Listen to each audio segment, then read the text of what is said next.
Lisa Larson-Walker. Before today, only a small fraction of Twitter users could send tweets longer than this sentence, which checks in at exactly 140 characters.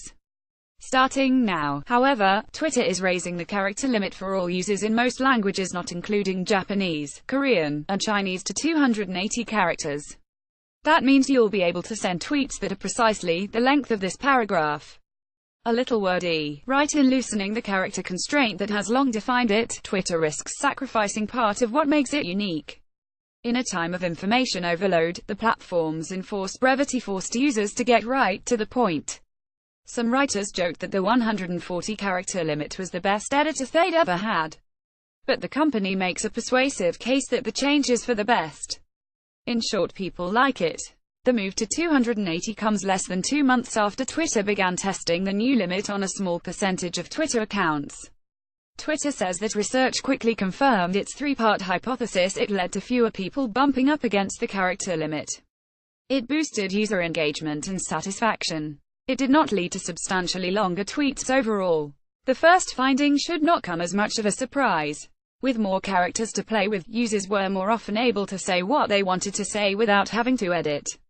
The result is that people spend less time fiddling with wording. Who really enjoys the process of replacing words with shorter synonyms or stripping them of their vowels, and more time just saying what they have to say?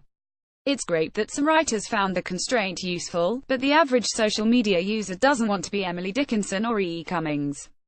That leads us to the second finding, which, as I wrote when the test began, is likely Twitter's main goal here. The company is desperate to get more people tweeting, and it's going to seriously consider any change that promises to accomplish that. Here's what Twitter says about the results of the test in its announcement. In addition to more tweeting, people who had more room to tweet received more engagement, likes, retweets, and mentions, got more followers, and spent more time on Twitter. People in the experiment told us that a higher character limit made them feel more satisfied with how they express themselves on Twitter, their ability to find good content, and Twitter overall. If that finding holds up, it could give Twitter something positive to report the next time quarterly earnings roll around.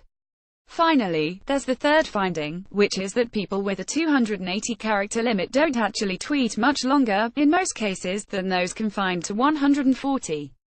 That may seem counterintuitive, but it was at the core of Twitter's reasoning when it announced the test in September.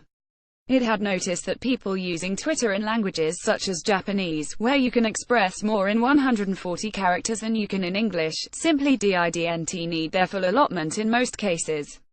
Now Twitter says that a similar principle appears to apply in English and other languages. The majority of tweets will still be shorter than 140 characters, even as some run on to 200, 240, or 280.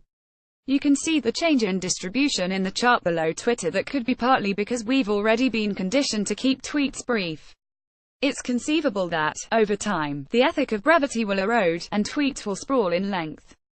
That might be bad, but for a company that has been trying for years to broaden its appeal without much success, it's a risk worth taking.